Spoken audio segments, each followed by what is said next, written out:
Hello everyone and welcome to the Reality Whisperer Webcast. I'm so happy to be with all of you here on this Tuesday evening.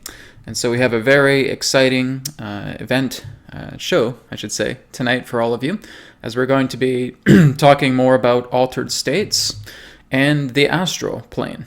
So this is going to be a really exciting episode tonight. And of course, I want to thank everybody who's joining me live through the YouTube live stream here. Again, we do have our live chat that is available on our watch page. So you can, of course, go there and just feel free to interact with the community. And of course, once we get into the latter half of our show tonight, I will be taking live questions from everybody in the chat room. So feel free to just save your questions for now. And once I announce the Q&A period, then you guys can go ahead and you can just feel free to post your questions. So again, hello everybody. My name is Brad Johnson. I am the Reality Whisperer. And of course, website is realitywhisperer.com. Very exciting announcement is that we have just updated the website, and the Abundance Attunement series course is now available. And there's been a really great demand for this incredible course. It is a healing system that was developed through about a few months ago through an online course that I was also doing called Law of Attraction Unleashed.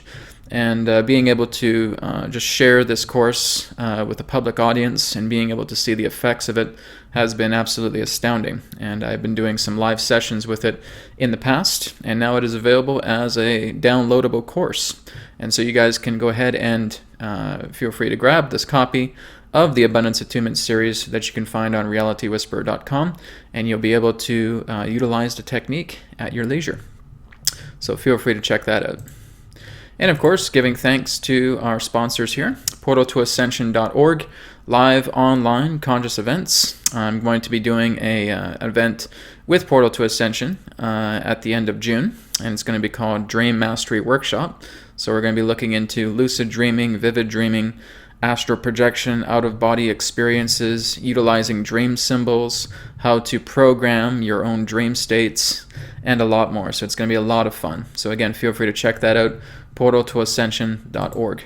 And of course, Pot of Gold YouTube channel, that's P-O-T of G-O-L-D. Feel free just to type that exact title there into your YouTube search, and you'll be able to see the Pot of Gold channel with my good friend Rainbow Light Being, as it looks into true history, secret information, and hidden knowledge, as he really just compiles compilations of really incredible videos that are all across YouTube and shares that on his channel. There's all kinds of really great information on that channel, so feel free to go ahead and check that out. And our second announcement is the Inside the Secret Space program. And so this is going to be taking place on Sunday, May 29th at 12 p.m. Pacific, 3 p.m. Eastern on Google Plus Hangouts. And my special guests are going to be Randy Kramer and Alina Kapolnik.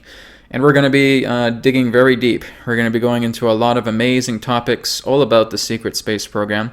We're going to find out a lot of current events that's happening leading up into disclosure that is set to happen just before the end of this year.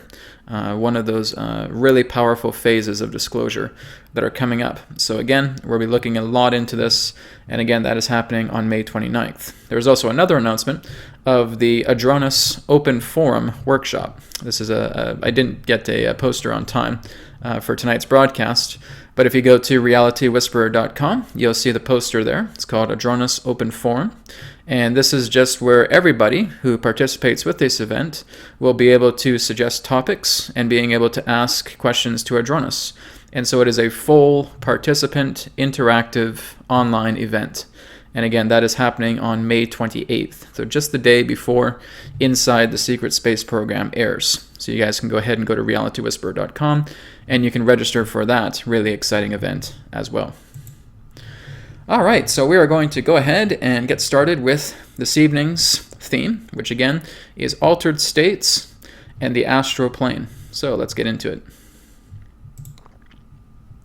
So firstly, we're going to take a look at entering the altered states. Now again, this doesn't have to be so technical, but it's just giving an idea about how much of the brainwave states function as it relates to certain hertz frequencies. So firstly, we have the beta state from 14 to 40 hertz. And again, a lot of this can just be our natural awoken state. But again, there can be enhanced levels of the beta state brainwave, which is waking consciousness, alertness, logic, and critical reasoning. So just when you feel that you're pretty alert, maybe you've had a cup of coffee or something like that, or you've had a cup of tea, and you're just feeling that you're ready to dig in and do some good work, that really represents a high enhanced beta state. Then, of course, we have the alpha state from 7.5 to 14 hertz, which is a deep relaxation, daydreaming type state, heightened imagination, and visualization. This is primarily the state that I go into when I'm communicating with Adronis. So it just takes me a few seconds to really go into that state and just really automatically relax the body and just surrender myself and go into that center point where Adronis can come through and connect through that alpha state brainwave. Then, of course, there is the theta state from 4 to 7.5 hertz, which is a deep meditative state, kind of like a light sleep if you're having like a cat nap in that way. And it is the realm of the subconscious. Okay, so that's kind of the in-between states that I go between alpha and theta. Just really being able to go deep. Usually if I'm going into a very deep theta state, it'll take a little bit longer for me to go into the centered channeling state with Adronis. And it's feeling that I kind of talk a little bit slower, and I'm not really in that kind of energetic state as I am within the alpha. But when I go into the theta state, that is the connection where it's just information just feels very slow, very mellow. You're just kind of in this very deep partial trance state, which we're going to be getting into in a minute. But you're just feeling this very strong connection to the subconscious. But you're still conscious, even though you're accessing the subconscious. But it's just a very deep meditative state where you're still aware of yourself, you're still somewhat aware of the environment, but you're more connected, you're more deeper into the idea of the subconscious. Then, of course, finally, we have the delta state, which is 0.5 to 4 hertz, which is deep, dreamless sleep, transcendental consciousness, realm of the unconscious. So basically, when people go into transcendental meditation, they're going into very, very deep delta state brainwaves, and they're just entering this aspect of the unconscious. Now, the delta state is basically the area in regards to where installment happens. But of course, we'll be talking about installment here in just a couple of minutes.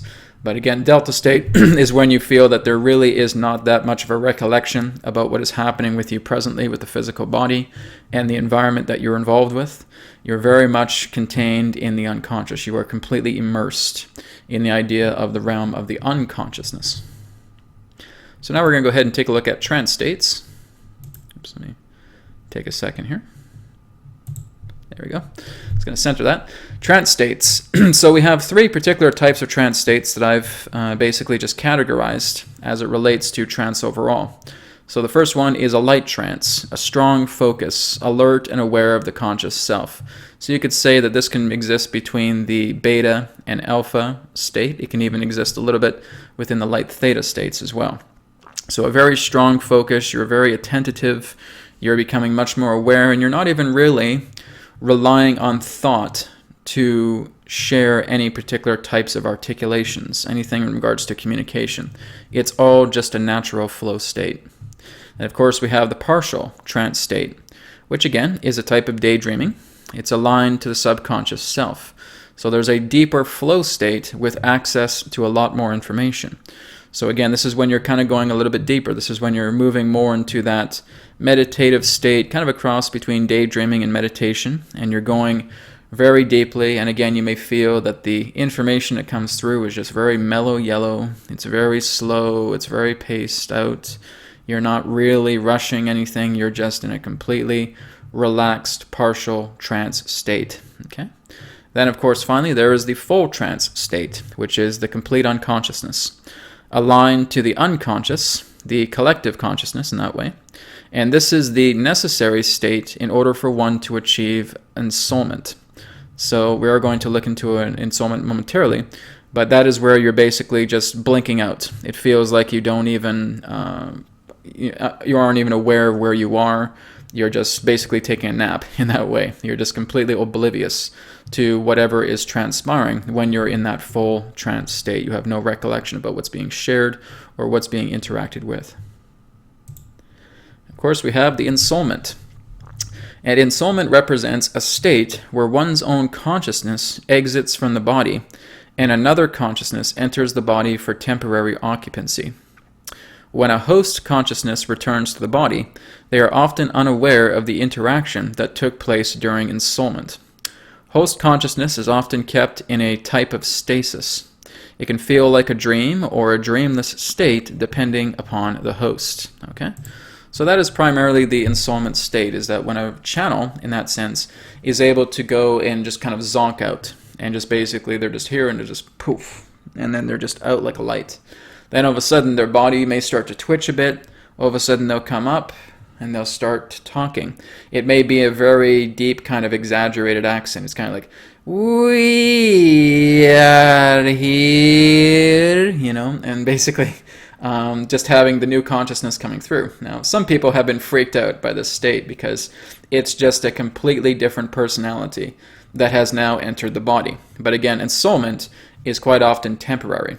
So basically, channels who go into these very deep trance states will often feel that their body just goes limp, and what's happening is their own energy is being temporarily vacated from the body. And so it's actually being held in this astral realm.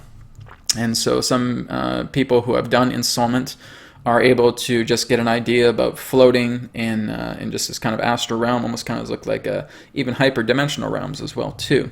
And they just have no recollection. Just feels like they're just going into this amazing dream. Feels like they're actually able to interact with other beings inside the astral realm as well too.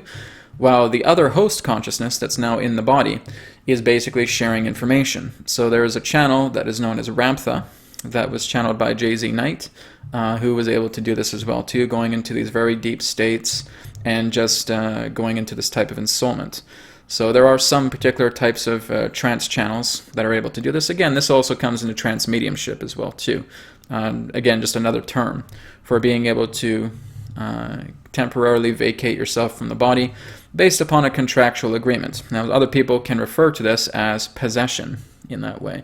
In a way, that can be true. It is a type of possessive state because, again, the host consciousness that once occupied the body is in a state of temporary stasis. And so, again, however that person is interacting with that situation, again, it may be feeling like a dream, or they may just zonk out. They just basically feel blackness, and it just feels like a minute's gone by, when in fact maybe it was like an hour and a half that this entity came through and started sharing all this information, actually started to rise themselves up from the chair, opened up their eyes, and now they just encountered the human state, walking around in this human body, being able to share this type of dialogue, right? So that is a type of installment. Possession, in that particular way, again, has different types of polarities assigned to it. There are certain reports of people who felt that they have been, quote-unquote, possessed by certain forms of entities because they have that natural ability to go into trance. Trance is not something, if you are alien in that way to the idea of trance, trance is not something that is being easily developed. Many people are able to naturally go into trance because they have spent many lifetimes contributing to their ability of actually going into trance. If you are very new to the trance state and you are still looking to exercise yourself to going into trance, it can take several years to develop that. It's a very challenging aspect to really just go into trance state and just being able to zonk yourself out. And it just all depends. Sometimes an entity can come through and have you vacate your body. Sometimes you're still in your body while you're just zonked out, and your astral body is just collecting information as it's sharing this particular information, whatever it may be, relating to yourself or a recording or other people that are in the room, etc. But yes, possession has been known to happen in that way when people are just basically, it's kind of like a post-hypnotic suggestion, almost like a snapping of fingers and a person is out, and that, other particular energies can come through. So really, when those particular situations arise and you feel that, you've been unconsciously aware that there's been some trance states and maybe there's been some harm being brought into your body, This is where you want to be very conscientious, and you want to being able to bless your environment. You're wanting to secure your space. You're wanting to, again, ask for interventional assistance, right? So being able to work with your space, whatever that may be, bless it, put some sage around, put some designs around the wall, sacred geometry, say some blessings, do a meditation, start working together with certain rituals as well too, and that can basically create encryption. So that's one of the aspects, is that I have met some people who felt that they've just been zonked out, and they just wake up and they feel that maybe there's been some harm to the body, even when they go to sleep at night. That, again, is a trance state. You're just consciously dreaming, and you're unconscious, but you're still, in those particular realms. And there can be times where beings can come through, and they can start to work on your body while you are sound asleep. And there can be other beings, depending upon the alignment of the person. And I want to emphasize that. It's very important to consider here that it's all about the alignment of the person, right? If it's a feeling of that there has been certain forms of intrusions taking place, and people are starting to notice that there's been a lot of harm to the body, like say a lot of bruising or even some cuts or anything like that, then that's giving you the confirmation that there's some intrusive entities coming through. Some of them can represent jinn, some of them can represent shadow people. We're going to get into that more next week. Next week we're going to be talking about dimensional beings. But it can be many different things. But the whole idea in that sense is that you want to work to encrypt your space. So it's kind of like how we have our internet, and we're basically utilizing secure, encrypted pages to being able to access private information, hopefully. But in that way, that is kind of the aspect relating to the psychic world, the spiritual world, is that we are able to encrypt our own particular types of energies so that it is like a crystal. It's like being inside a crystal, and you are encased inside this crystal while you sleep. And even if you go into trance, intrusive beings cannot enter your field. They cannot enter your body because you have encrypted yourself with this type of crystalline shield, as an example. I can create those with encrypted light circuitry. So it all just depends. People can do this as well too, with a lot of different chants, with spells, with mantras and affirmations, again with designs, with sacred geometry, light circuitry, etc. So it can be done. So if that is something that you feel you are dealing with, well, you can always contact me through my website, because that is something that I can offer people who may feel that they're going through these intrusive aspects, because this is known to happen. It just, again, depends upon a person's alignment. Okay? So we're going to go ahead and move on here. And our next thing that we're going to do is we're going to be doing a meditation. And this meditation is going to help you to connect more into a deeper state of consciousness. So before we get into the meditation, I just want to offer just a kind of a moment of silence so that everybody can just get themselves into a nice, relaxed, comfortable position. So if you're tuning in live to this right now, just go ahead and get yourself into a nice, comfortable position. If you're sitting on a chair or sitting on a couch, maybe you want to lie down, feel free to do that as well too. And just as you're starting to get comfortable, I'm going to now chant an affirmation. I should say, I'm just going to share an affirmation, and you can just go ahead and repeat after me, either out loud or in your mind, whatever you feel comfortable with. Okay? So I'll now state the following affirmation. It is my intention to allow myself to connect with a divine meditative experience, and that through this experience, I give myself permission to align into a deep trance state that references itself in the most profound way possible, and that I am fully protected by the light of my angels, by the light of my guides, by the light of my loved ones, and by the light of my teachers, masters, and divine consciousness aspects. For I am safe in this space. I am aligned to my passion. And I will allow myself to surrender, to relax, and to be in peace as I drift into the further aspects of my being. And so it is.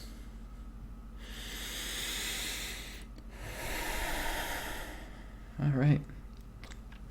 So again, just feel free to let yourself get nice and relaxed and nice and comfortable, as I'm now just going to put on a video with some background meditation music, as we're just going to be spending about the next 10 to 15 minutes in this quiet, relaxing, meditative state.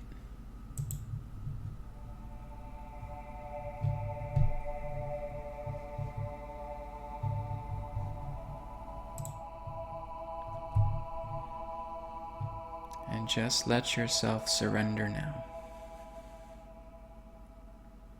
Go into the peaceful states within your mind. Feel the tranquility. Feel the peacefulness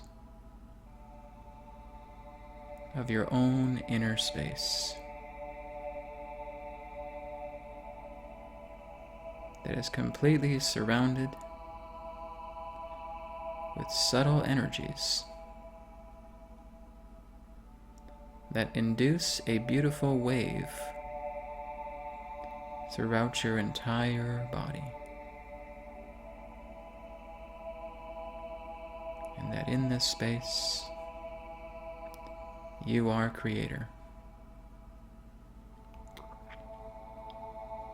You are aligning to a space that represents your most divine, joyful aspects.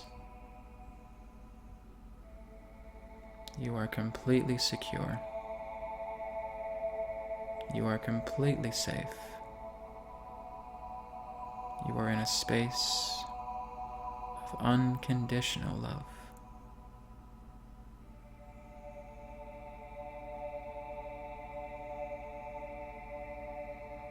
And just feel this wave of relaxation moving through you,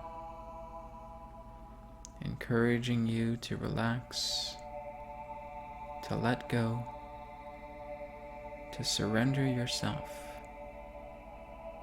and let yourself move into a space of unconditional love. Feel yourself going deeper. Feel yourself going deeper and deeper and deeper, where you are surrounded by so much peace, where the energies of heaven, the energies of the infinite, coat themselves around you like a beautiful, warm blanket. And you are snug, relaxed, and bundled up in this beautiful wave of love, of security.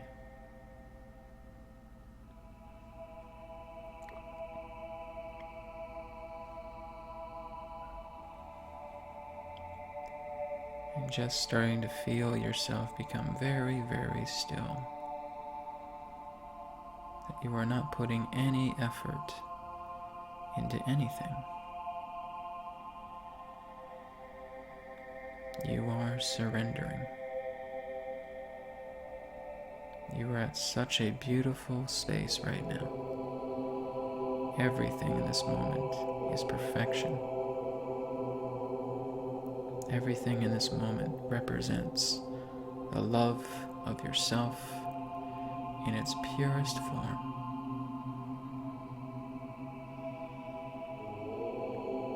Just feel yourself drifting. Feel yourself coasting with the current of the divine, with the alignment that is so peaceful.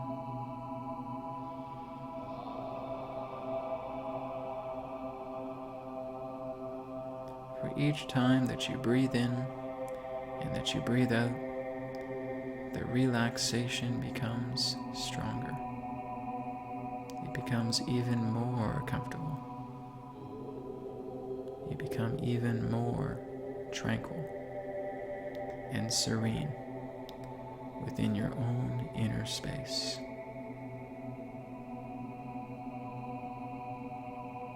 For it is as the delicateness of the candle flame that burns so quietly, where the flame is so still, yet it is filled with light. And this is what your energy represents right now. The stillness, the subtlety of relaxation, that you are moving deeper and deeper into the realms of stillness.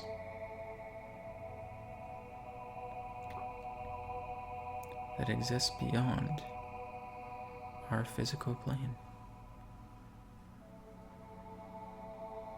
That you are simply an observation wherever your mind wishes to take you, while you are relaxed, while you are at peace. Everything around you is just witnessing yourself. You are simply observing everything around you, wherever your consciousness decides to take you divinely.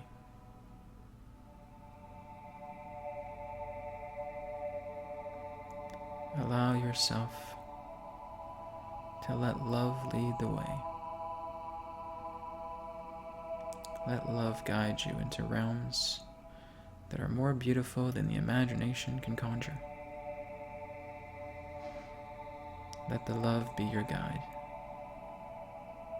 helping you to see yourself. Let the messages that you receive when you are in these deeper states of consciousness simply flow through you in acceptance.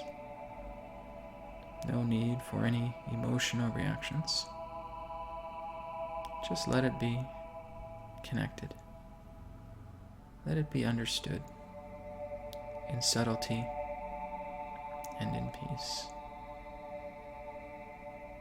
For the more that you are relaxed, the more deeper you are able to travel into the deeper realms of your own inner being, to the access of guides, to the access of loved ones, going even deeper and moving into the realm of the higher self, the realm of the oversoul.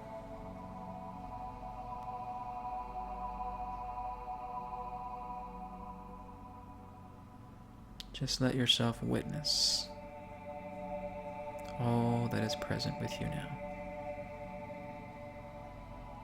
as you surrender, as you become tranquil.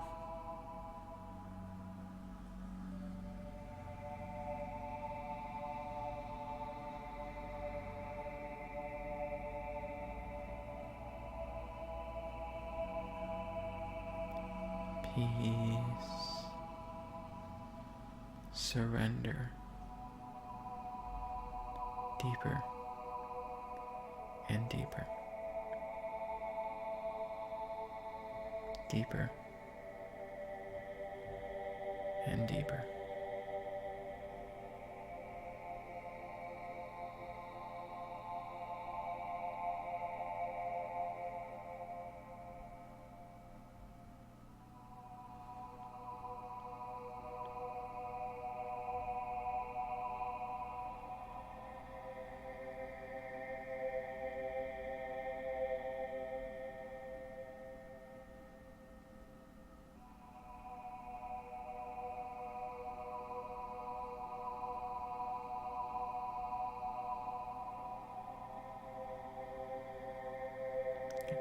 now just allow yourself to feel this energy, this wave of relaxation, just gently starting to stir, slowly and peacefully attempting you to come back, to moving yourself back very slowly, very peacefully into your body. And that you are now bringing yourself back into the awareness of the physical moment.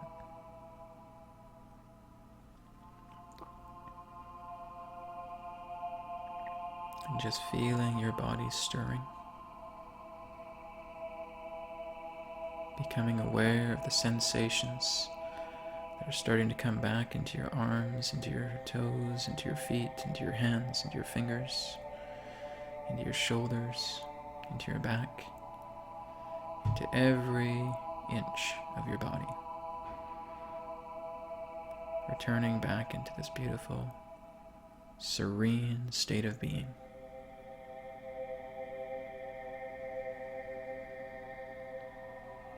And just slowly starting to feel yourself awaken now. Fluttering your eyes gently. And just slowly wringing out your hands. Curling your toes. Allowing the feeling to stimulate you. To come back into the physical moment now. And when I count to 3, you will allow yourself now to become fully awake and fully aware. 1. Starting to stir. Feel the energies coming back. 2. Starting to rise yourself back up. Starting to move back into physical reality. 3. Fully awake now. Fully alert. Fully aligned.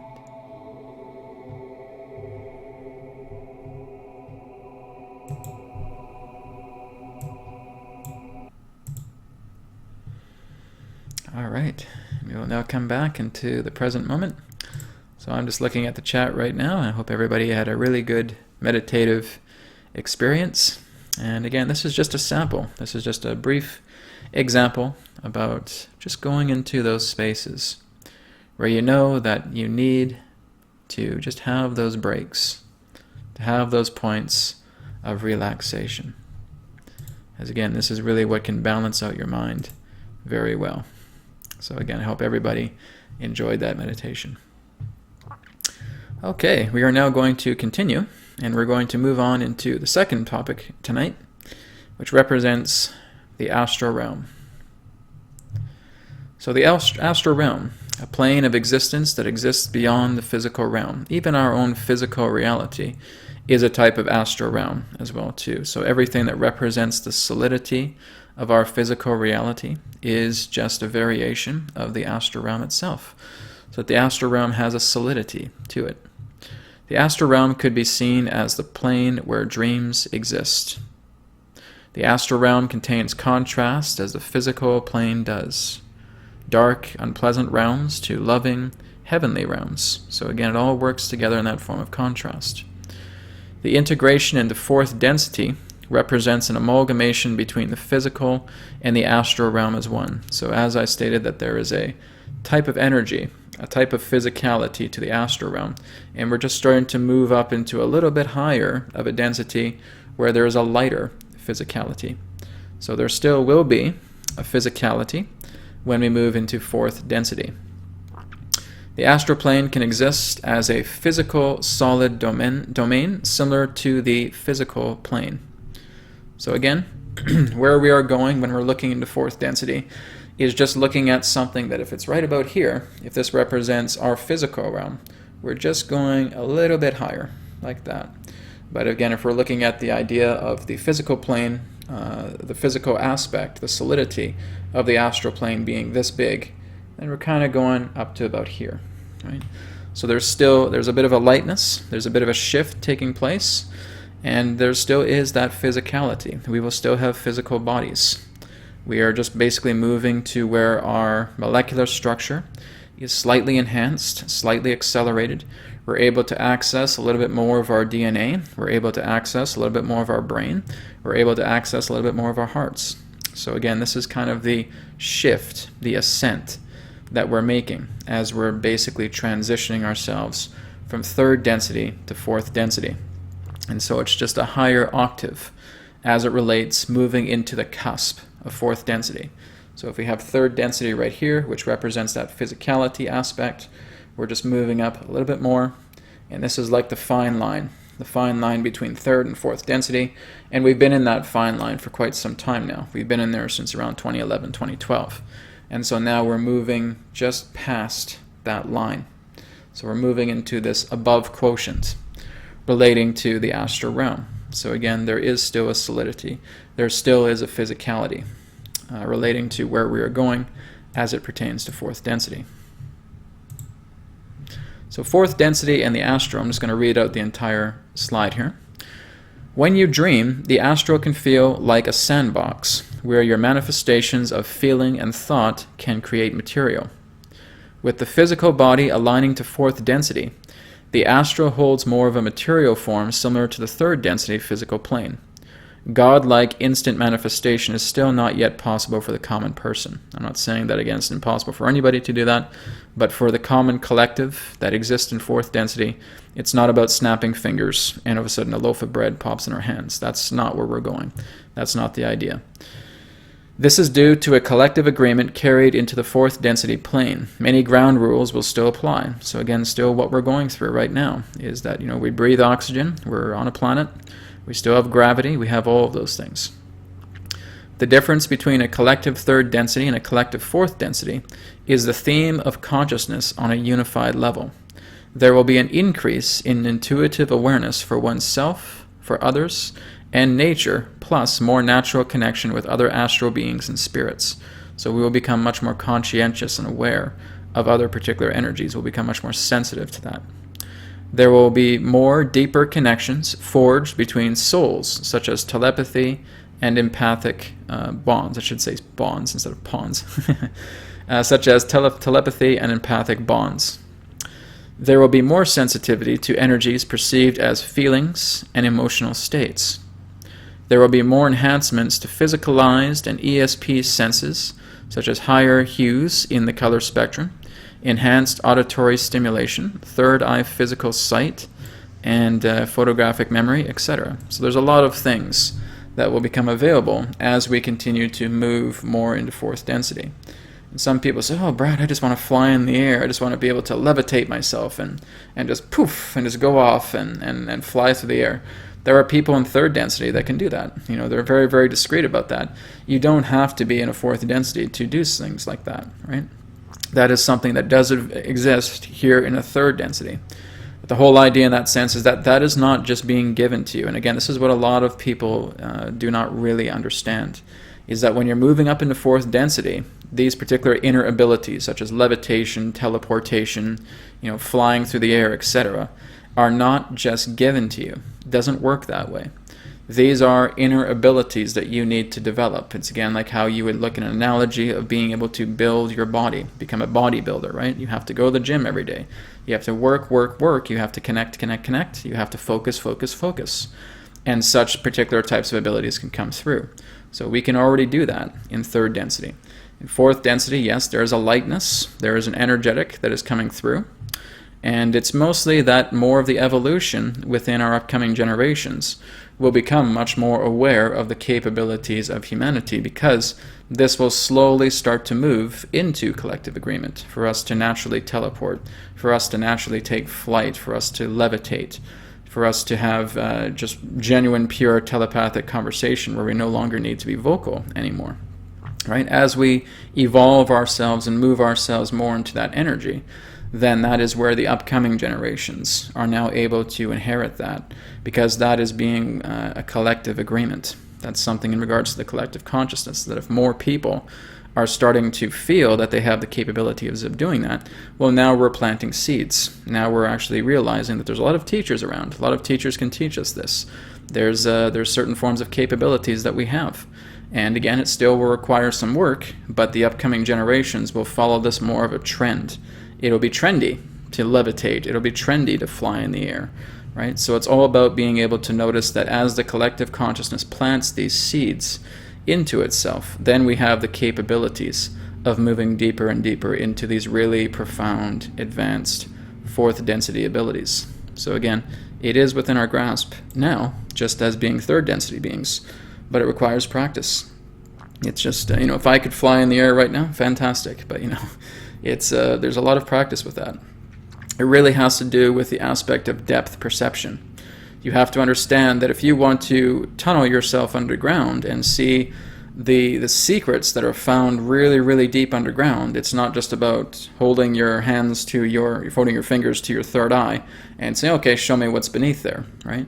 It's about picking up a shovel and starting to dig and starting to make this hole and go deep underground. You need to keep doing an effort, keep doing an effort, keep doing an effort. Again, as I've stated, there are people that have spent many lifetimes developing themselves to become astral travelers, being able to go into trance states, being very sensitive and communicating with nature, communicating with children, telepathically, communicating with adults telepathically, having these incredible intuitive, empathic senses. They've spent lifetimes doing that. And when you start really committing yourself to that in lifetimes, that energy follows you, right? That's why some people can just basically be natural clairvoyants, natural clairaudient, natural claircognizant, etc., because they have spent many lifetimes developing those particular traits. And so those follow you into other realms, because this is the energy that you've opened up. You've opened up gates, right? If you've never flown, as a human being, flown around the planet and levitated in that sense, these are still locked up. You've given no focus pertaining to you unlocking that. So if you want to commit to the idea of levitation, to the ability of teleportation, to bilocation, etc., you need to bring that forward through the state of focus. And again, that can take many years to develop that. There's no easy buttons when it comes to this. We get so hooked on the idea of superhero movies. We get so hooked on the idea of all of these occult films and telling us that, we have the capabilities. We look at documentaries. Oh my God, these monks were able to fly in the air. They were able to levitate. I want to do that. I want to do that. How can I do this quickly? Is there a way to do it quickly? No, there isn't. There's no easy button when it comes to you just beginning to develop these aspects and being able to open these gates. I know people want to say, oh, come on, brother, there's got to be a technique. You got to show me something. I can't tell you what you want to hear, right? And if that was the case, I'd be flying around everywhere. I'd be levitating. I'd be doing all that. I would love to do all that stuff. But that's just not the case. It's not about the idea of me creating a circuit for you and feeling that you can use this circuit and, oh, okay, I can start flying. Again, if I could do that, you think I'd be sitting here right now? I would be flying out the door. I'd be doing all that stuff, all that incredible stuff. But it doesn't work that way, right? It's all about the stimulation of energy.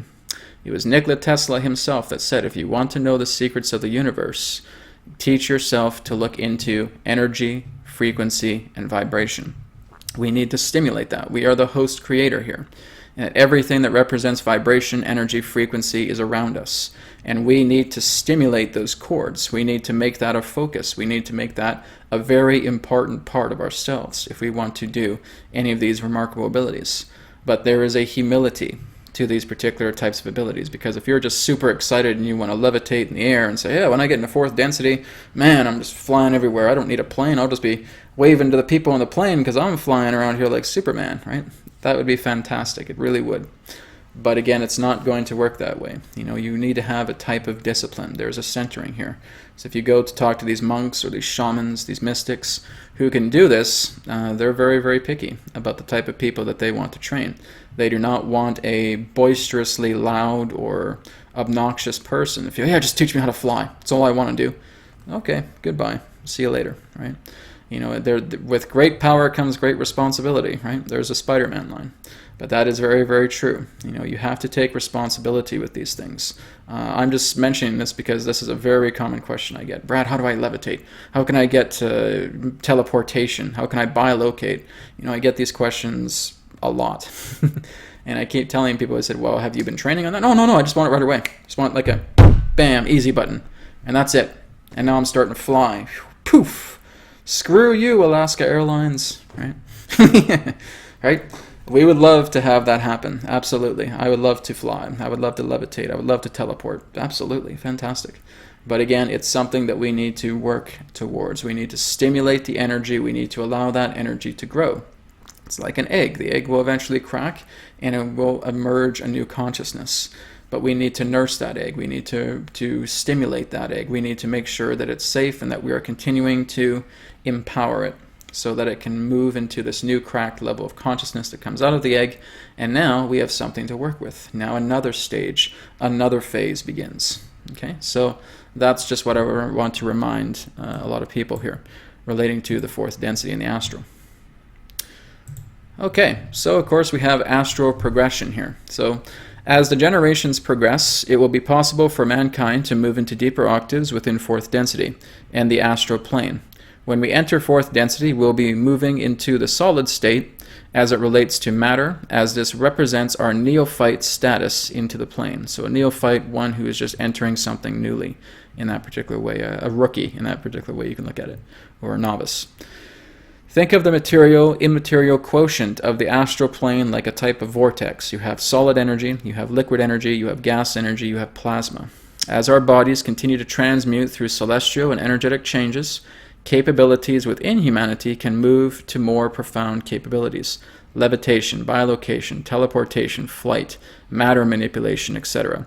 All of that can be in our grasp, absolutely. Again, if we are able to stimulate that, we can do that here in third density, right? It's not about the idea that the density is going to automatically unlock and now, boof, bestow yourself with all of these treasures of inner abilities, right? Everything that represents density affects the environment.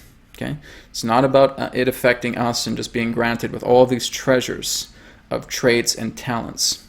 So when we're looking into the astral realm, yes, there is a very large variation of it. We again have that solid to liquid to gas to plasma analogy about how it can become lighter and lighter. When you're looking at Adronis's aspect, he would be more in the plasmatic version of the astral realm.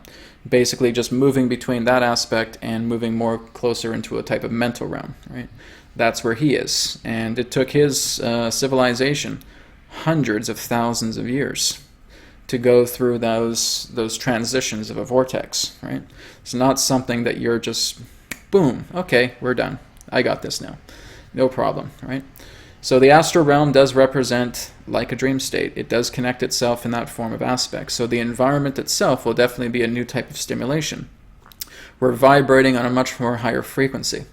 This goes back into the analogy that if we were all able to time travel 100 years in the past, and we were able to interact with those particular people would see us as illuminated beings of light. Because we are moving into such an acceleration right now, our energies are moving into a higher state of momentum, we're moving into a less denser state in regards to physicality, that those people in, let's say, 1915 would basically see, or 1916 I should say, I'm still in 2015, in 1916 would still see us as these illuminated beings of light because we have so much light around us. We're moving into a much lesser dense Earth. And so that represents 5D Earth. That represents fourth density Earth. However you want to term it is fine. Right now we are on a third density, fourth dimensional planet. And then we're moving into a fifth dimensional, fourth density planet, right? So again, we're looking at the idea of simplistic dimensions here. 3 dimensions of space, 1 dimension of time that will now transform into 2 dimensions of time. And then again, having the idea of fifth density, or fifth dimension and fourth density. So basically our entire responsibility in moving into this higher degree of an astral realm is working together in a unified consciousness. So as Adronis has stated, that between the times of the autumnal equinox and the winter solstice, that this will be a lock-in time for a lot of people. This is not about putting you in a prison, locking you behind bars, okay? Why would you even want to think that? This is the whole idea of upliftment. Basically, you are becoming a fourth density human. You are still able to interact with first density, second density, third density. That is not being taken away from you. And of course, you are now able to interact with fourth density. So basically, these 4 densities, these 5 dimensions, are still being freely accessible and connected with. When you are entering a 4th density energy, so much particular configuration has been done to your body, and so much emotional weight has been lifted, that you are no longer on a parallel aspect to work in some type of involvement to a 3rd density nature, right? So the 3rd density people, in that sense, are still going through their particular types of experiences. There will still be a 3rd density. But right now, you're moving into a 4th density, 3rd density, 2nd density, first density, coplanar Earth. That's what's happening, okay? No one's going to vanish from you. No one in 3rd density is going to just poof, disappear. Where'd they go? No. It is a coplanar reality, right? So if you're looking at the idea of drawing a circle here and you have 4 points, 1, 2, 3, 4, all representing 4th density, they are sharing the space of this circle, right? So nobody is vanishing from your sight. No one is vanishing from your eyes. You are basically going into a higher dimensionality of capability, because that is the energies that are naturally motivating you, that's naturally creating the inertia for you to go into this 4th density nexus, for you to feel lighter, okay? This is not something that you are consciously controlling. You know, we're not controlling the molecular stimulation and acceleration of our atoms. This is something that's happening in the body. So the body is naturally moving up there because we have naturally been able to remove and transcend a lot of different emotional states. And so this is us now in the astral plane, moving into 4th density matrix, okay? So again, everybody will be able to associate with each other, you know, and I get people that are so worried about that. I'm going to leave people behind. I'm going to leave people behind. You're not leaving anybody behind. You know, it's not the idea. They are still going to be in a 3rd density and still going through their particular lives. They're just existing as a different weight, okay? When you look inside the inner earth, those beings are 4th density, okay? So basically what's happening is that it's a type of inversion that's happening here. All of the energy that exists in 4th density is unfolding itself and starting to encompass the entire planet. So now the entire planet, not just the interior of it, but the entire planet, is now becoming a 4th density energy. Now you are actually able to go into the earth and talk to these 4th density beings. 3rd density, 4th density are coplanar, okay? It is not the idea that you're vanishing from someone's sight, okay? That's something completely different. That's if you were completely transcending the body, if your molecules were accelerating at such a rapid rate that it was so intense that basically your physical form could not hold its molecular process, its molecular integrity into the current density exists. That's not what's happening here, right? This has been done gradually over time. So 3rd density, 4th density, 1st density, 2nd density, all of those densities are coplanar, and they will interact with each other. So people, relax, you know, relax yourself, and knowing that you're being locked in. Just at some point, humanity was locked into 3rd density. Hey, we seem to be managing okay. We were locked into 3rd density, right? Now, humanity on planet Earth, as it is right now, is being locked into 4th density. Hey, we're okay. We're still handling each other, right? We're good. That's the whole idea. You're moving into this 4th density reality where, sure, there are a lot of capabilities. You're able to see a much more profound world than those in 3rd density. Again, you're already starting to see that as we were this hybridization of 3rd density and 4th density beings, moving up into a higher degree of the astral realm. And so now we're able to realize these connections that we have. We're starting to notice that when we get into a group environment that we're able to feel each other's thoughts. We're able to sense each other's feelings, that we're feeling very much more telepathic, that our intuition is becoming more of a natural voice to us, that we're able to communicate with nature, that we're able to communicate with animals, right? All of this is natural ability that we have all grown through our own unique ways over time. And this will continue to accelerate. But in order for this to grow further, we need a 4th density matrix. And again, that is basically what's happening, is we're just inverting ourselves and allowing that unfoldment of the interior of the earth to come through and allowing this propagation, this new 4th density transcendence to come together. Because now is the time where we have ended a 75,000 plus year cycle. And now there is the idea of harvest, right? Now people get freaked out about this too. Oh my God, harvest? You're saying like someone's going to reap me and I'm going to like rip out of my body and go somewhere to the nether regions of hell? No, that is not what harvesting is. When you go into your garden and you are planting all these beautiful vegetables, it's now time to take them out, right? So you're taking them out of one particular density. They're leaving the soil, poof. Now they're coming into an air-based environment, right? So it is basically the idea of harvest, that you are harvesting yourselves and moving into a higher density so that you can continue to experience yourself here.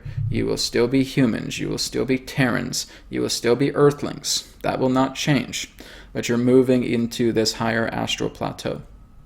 So eventually, over time, there will be the opportunity for us to, as we continue to grow, as we continue to accelerate ourselves, move into greater states of longevity.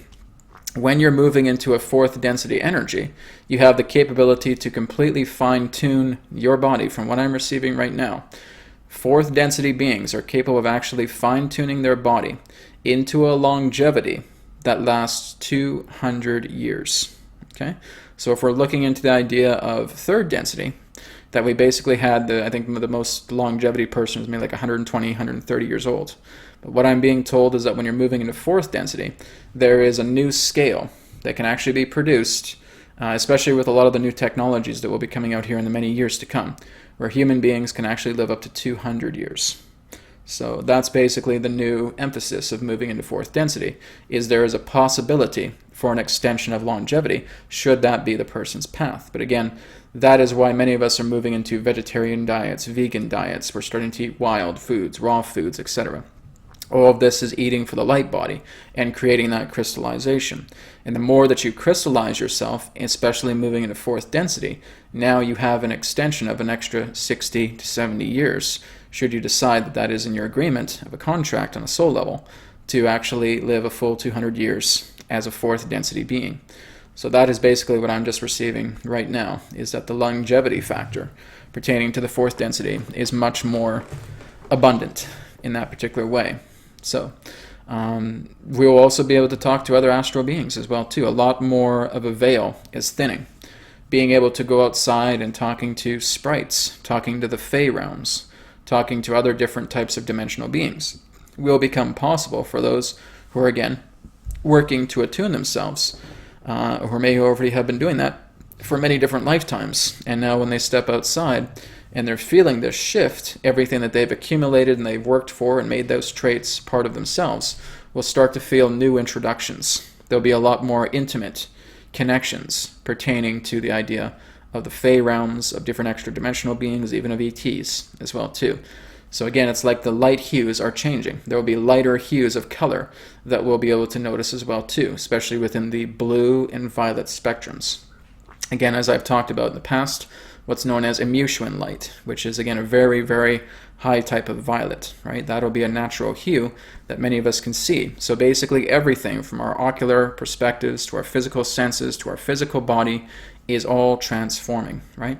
But the abilities that we hold is something that needs to be uniquely developed over time depending upon the person. See, people out there may already have all those abilities to communicate with the Fey realms, to communicate with different dimensional beings, with extraterrestrials, etc. But this is basically giving yourself a step up. You're moving up a step ladder here. And now you're being able to see a new interface with that. As talked about, that a lot of the inner Earth beings, the Argothans, are going to be coming forward pretty soon and talking to a lot more channels, contactees, etc. And that will be part of a fourth density energy that's arising as well too. So there's a lot of things to look forward to. And all we're basically talking about tonight with the astral plane is seeing how this correlates together with fourth density and moving into that aspect. But a lot of changes are happening. We're going to see a world that is so beautiful. It'll look exactly like what we see right now. But again, depending upon the person, you may say, I feel like a larger enrichment of colors. You may just wake up in the morning and there's just something about the sky. It feels like it's brighter than before. May even feel that our sun maybe is a little bit more brighter, whatever it may be. Some people may notice this. Some people are just, oh yeah, just another day. It's fine, right? I can't speak for the collective. It's all about what each person subjectively discovers when they are locked in to fourth density, okay? So that's basically what I want to share relating to the astral realm tonight, and of course looking into the altered states. So next week we're going to be looking more into dimensional beings. So we're going to be talking a lot of different types of dimensional beings that are here, not extraterrestrials, but dimensional beings. So looking into a lot of the Fey realms, looking into Jinn, looking into sprites, looking into all these different types of beings that have been here for a very long time, and just getting an understanding of them, just like as I did last week, looking into certain ET races. We're going to look into certain dimensional races as well too. All right, guys, so we are going to now go ahead and move on into Q&A. So I'm just going to open up the chat here, and I'm just going to ask everybody now, if you guys have questions, you can go ahead and post it on the chat. I'm willing to take questions either with Adronis or with my connection to the higher mind. So if you guys do have any particular forms of questions, feel free to share. Okay, let me see. I'm just going to scroll through the chat and see if there's any questions here. Evan Star asks, "Hey Brad, I forgot where I parked my UFO. Can Adronis locate it for me and give me back my keys? Look under the fridge." All right, very good question. Okay, so again, if you guys do have any particular questions, feel free to share. We do have quite a few people on the chat tonight, so it's really good to see a lot of people coming in. So again, do you guys have questions for Adronis? Do you guys have questions for the higher mind? Feel free to post now. Okay. So I'm just going to continue to scroll up here and see if there's any other questions that are coming through.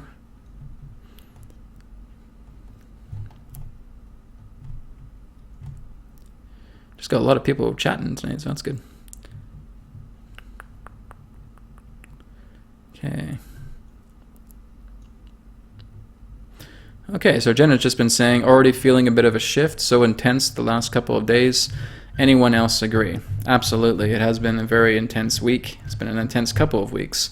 And I've certainly been feeling a lot of shifts moving into, all of these different types of aspects of sometimes feeling moody, sometimes feeling a little bit of fear coming up, sometimes really excited. It's just basically been a whirlwind of a lot of different types of information here. A lot of states of being coming through. Okay, here we go. I have a question for Adronis or the higher mind. Regarding H.P. Lovecraft, he channeled some of his stories but did not believe in the esoteric and was very sickly. What kind of entities was he channeling? Basically what I'm feeling is that there may be a connection to certain interdimensional beings that he was connecting to, other different types of realms of parallel Earths that he may have been connecting to as well, because I've felt those feelings that he may not be aware of a lot of the type of beings that he connected with. This is actually very, very common if you look at George Lucas as well too, who just made this amazing Star Wars universe. And to him it was just something that just naturally came, and really what he's telling us is basically the entire history of our people, of our civilizations, that went through a lot of different types of Star Wars in that way. So a lot of particular types of writers are doing this, is that they can connect to energies. I feel that H.P. Lovecraft's was a little bit dense, some kind of dense energies. It may be jinn, it may be, again, just other particular types of, just unpleasant, kind of usurping energies in that way. So channeling some of his stories, and again, not believing in the esoteric, and thought it was very sickly. Yeah, absolutely. But again, that's where imagination goes. Imagination goes into the occult. Imagination goes into all these different aspects of being. And you're just being able to sit back and tune into whatever's coming through, because that's the vibration of the person. It feels like there was quite a bit of intrusions that were happening to him in his life altogether. I feel that there was some sicknesses that he was going through as well too that were basically invoked. There was almost like feelings of stories he was not supposed to create, and it feels like there were some defenses there that were actually making him pretty ill, from what I can sense here. So I think there was a polarity of different types of beings that may have been talking through him, but I think, again, ones that are, again, somewhat dense. But that's kind of the feeling I'm getting, is just a sensation that there may be some type of beings that are very much in support of what he wanted to share, and those that were basically saying, hey, stop talking about our realms, stop talking about our beings that are here. And that can happen, right? So thank you very much, Giancarlo, for that question. Rosalie asks, Has Adronis said anything about some old souls beginning to youth now? Not just stop aging. I feel that we can get to a younger body. What do you say? Okay, thank you, Rosalie. Let me take a moment now, and I'll bring Adronis through, and he can talk about that, about souls beginning to youth now. Okay? So I'll just be a moment while I connect with his energy. Here we go.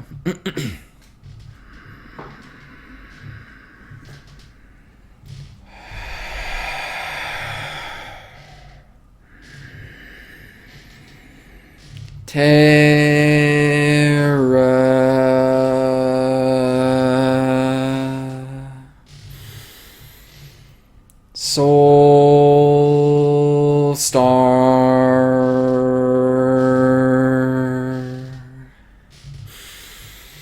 Sirius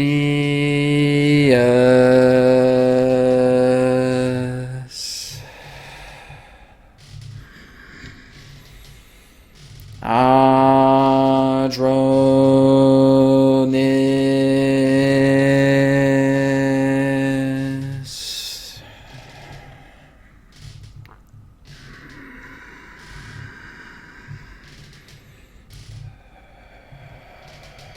we are here at this time, and we bid you greetings, and thank you very much for the opportunity of this interaction today. I am Adronis of Sirius, sending love, appreciation, and gratitude to the individual known as Rosalie.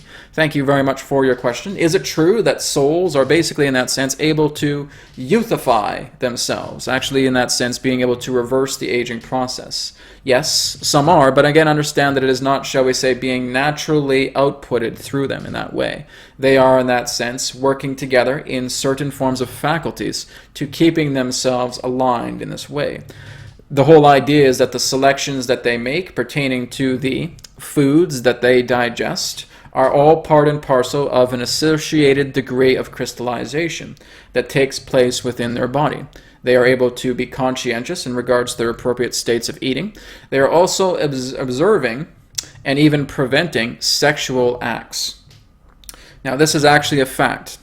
If you actually have no particular types of contact on a physicalized sexual nature on your planet, you will exist in a higher degree of longevity. Understand that when women themselves give birth, they are contributing a great deal of their life force towards the baby themselves. The same thing with the male. When the male themselves are committing into sexual acts and again being able to assist in co-creation with the conception of a new child, they themselves are contributing much of their life force together with this. Now, there are those in that sense on your planet that do not want to have the idea of children, that do not even want relationships. And so when that happens, they are basically revitalizing their body. They are allowing themselves to have a youthful effect. The idea of age regression in that way, in a way, yes, but it's more so in the idea that you can look at certain people on your planet that may be within their 50s, their 60s, and their 70s, and they look like half of their age, perhaps even less. So again, this all comes to the idea of conscientiousness, the idea in that sense of those who have decided to remain independent, to have self-based relationships, to also have the idea of working in a diet that is comfortable for them, to knowing conscientiously that this crystallizes their matrix. Because the more that you can grow your own food, the more that you can drink purified water, mineralized water, that is free of any particular types of contamination, the more that you are working together with your physical body, exercising in that particular way, being very conscientious and in that sense aligning yourself with positive energy and moving into that particular type of alignment, then this is basically what you would consider to be your fountain of youth. So again, you could be 70 years old and taking good care of yourself and looking like you are 30 or 35 years old. So again, that is all part of these particular souls that again have done it in other particular realms, in other particular perspectives altogether. So this is all part and parcel, yes, of youthification in that way as it pertains to certain beings that are conscientious of themselves. We thank you.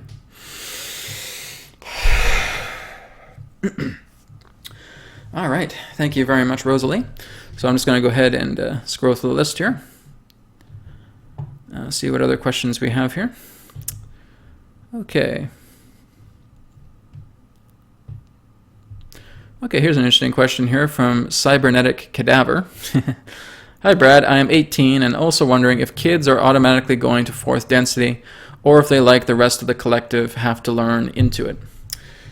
My own particular feeling is that the children, especially the young children, will really have no problems. When you're moving into teenage years, again, this is where a lot of different forms of emotions can spike you, and it's a mixed bag. It just depends in that way. But when they're little kids, I'd say anywhere from toddler moving up into young adolescence in that way, absolutely. They are already connected to go into fourth density.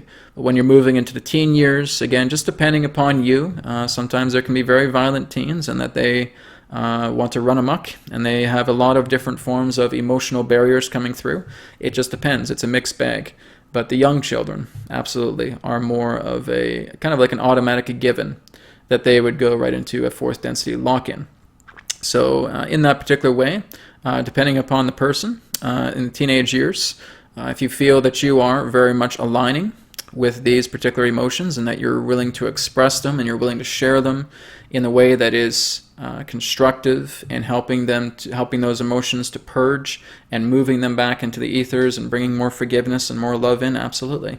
That's all part and parcel of you moving into fourth density. But again, guys, it's not about some type of curse here, about people being locked into fourth density. And if I'm still in third density, oh my God, my lifetime's over. No, it's not. There's still a lot of things for certain people to do while they're existing in third density. Some people just have very heavy burdens upon themselves that they've created and that they need to remain and still work that out. That's okay. Again, we've had these harvests quite a few times throughout our planet's history.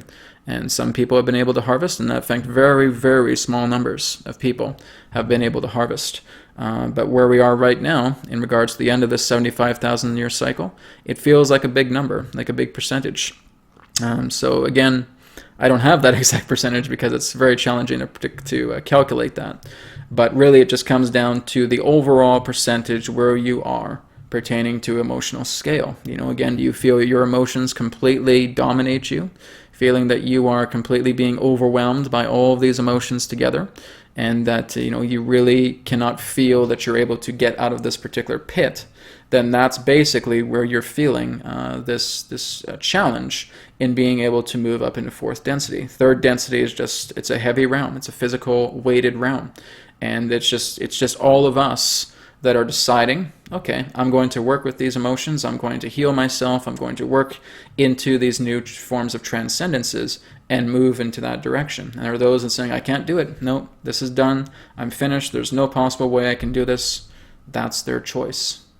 One of the biggest things I can say is that don't feel that you are responsible for other people's opinions or that you are responsible for other people's aspects of change. People have to change themselves. Right now, you need to look out for yourself. You need to decide exactly what type of emotions am I feeling, and to become the example of what you want to create. I've gotten a lot of these particular types of comments where people say, well, Brad, you know what, such a violent world, it's such an abusive world, there's so much chaos, and how can I expect to go into a higher realm of consciousness if all there is war and all there is fighting, etc., etc., etc. Yes, those are concerns, but basically what you're doing is you're living voyeuristically through the idea of a collective consciousness, and you're not even spending enough time with yourself. And so the whole idea here is being able to look into the aspects of what you're holding on to, because you feel this incredible devotion and romanticism with the collective consciousness and feeling that you need to change them. You can't. It's not possible. One person can't change the collective world. You have to move more into the idea of accepting that this is how it is. And if you truly want to become an opposite energy to all of that chaos, you need to start bringing it in through your own reality. Your own reality needs to become the alignment of what you truly want to be. And now you are becoming an even more shining example because you are showing everybody that you come in contact with how you're living your life. That yes, there are wars on the planet. That yes, there are people impoverished. That yes, there are people losing their jobs. Yes, there are people that are having hard time making ends meet. Completely understand that. But it's not about waving your magic wand and thinking, hey guys, I'm going to make all of this go away. No, you can't. You need to start with yourself. So if you realize you're seeing all that, this is all just a reflection back to you and saying that I've just been cultivating a personality relating to how I'm voyeuristically experiencing the collective. I'm giving so much of my energy to this entire collective that is what it is. I'm seeing one particular side of them, and I'm seeing everybody in suffering. And so this is basically what you're attracting, because you're telling yourself that you're suffering inside. And so as you're suffering inside, you start attracting all of these situations and events about other people that are suffering inside. And so it is you being able to chain yourself to this wall and saying that other people are suffering, other people are suffering. You don't even have to talk about other people are suffering. You're suffering. You're in chaos. And that is the type of energy that you are propagating through yourself.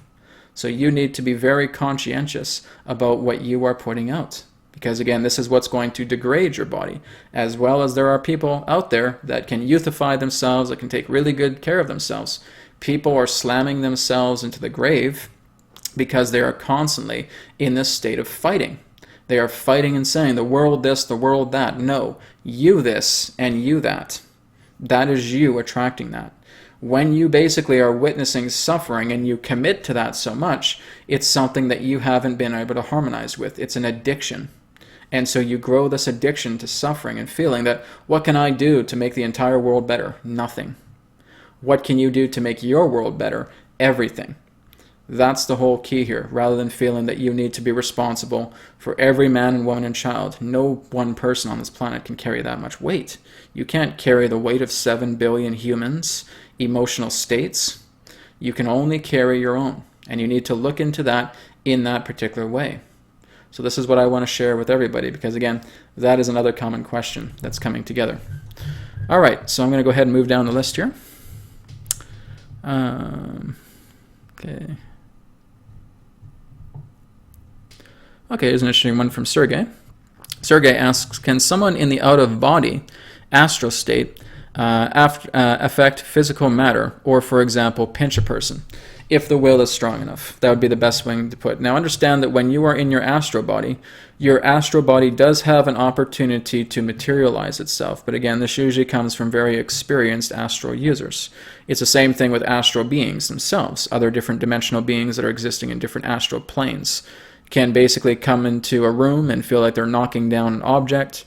Again, this is how sometimes people who may feel that they're being abused actually having bruises or cuts on their particular body, because it is that experience of heavy emotion, that experience of heavy rage or aggression or whatever it may be, is materializing in that way. It's the willfulness of that particular energy that can actually cause that.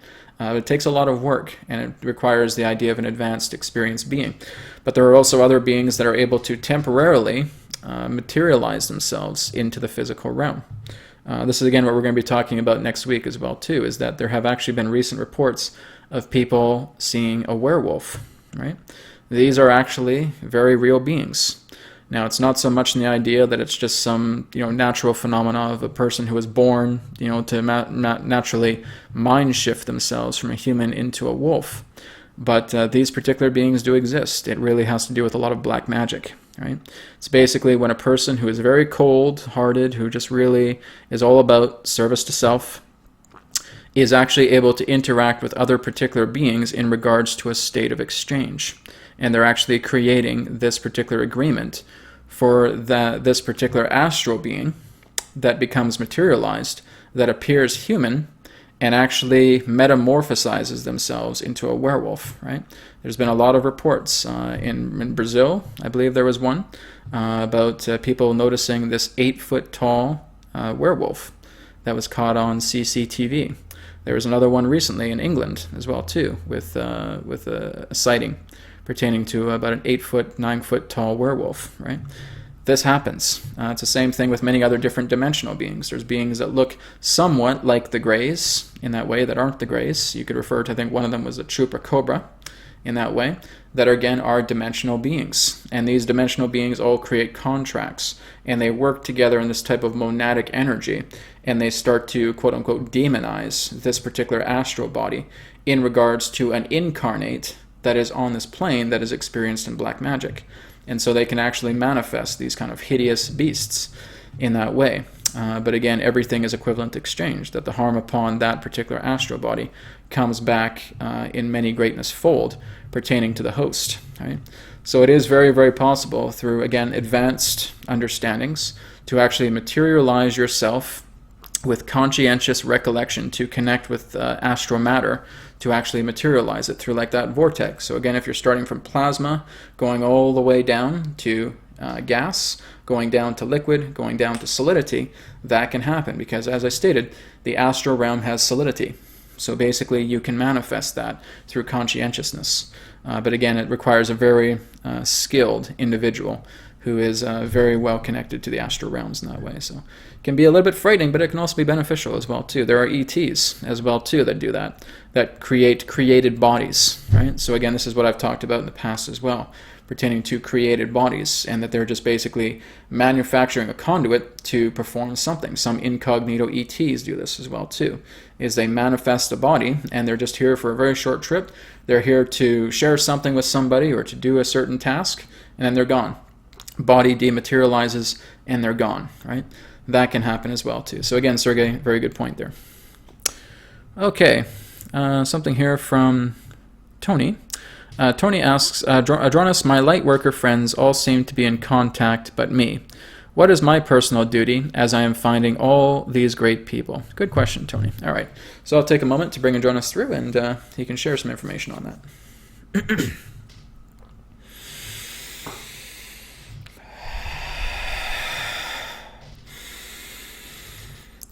We thank you very much, Tony, for your question. Now understand that you are not oblivious to contact in that particular way.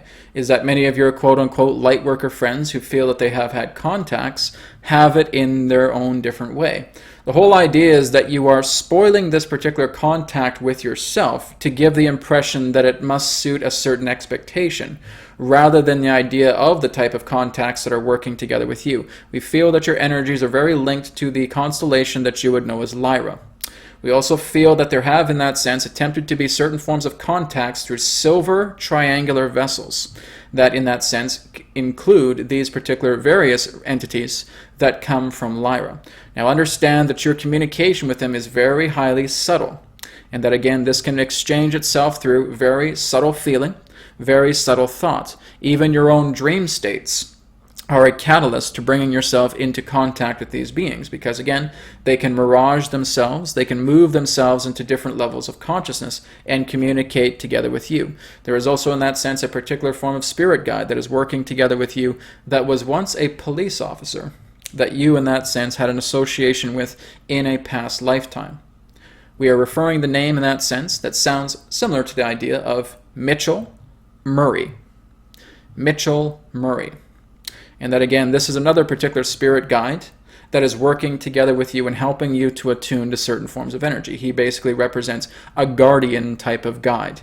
And so that may be something that you may want to look into. Mitchell Murray. Again, looking into the Lyran energy, looking into the idea of the silver triangular craft, and being very aware, conscientious, tuning yourself into the subtle vibrations of thought and feeling that associate together with the state of claircognizance. And that is your own particular aspect of a contact. Again, something very common upon your planet, but something that approximately 80 to 85% of people are completely oblivious with, is the idea of subtle contact, which is in your field. We thank you very much for your question. All right, Tony, thank you very much for your question. So we're going to take one last question before we wrap it up tonight. So I'm just going to go down the list here. And I see Jason has a question. Brad, do you have an idea what the balloon-style interactive craft that seem to bleed into our reality when we practice raising our vibrations? Okay. Balloon-style interactive craft. That may, I guess, represent orbs, maybe if that's what you're referring to. Basically, the whole idea is that you are connecting more so to the idea of ethereal beings.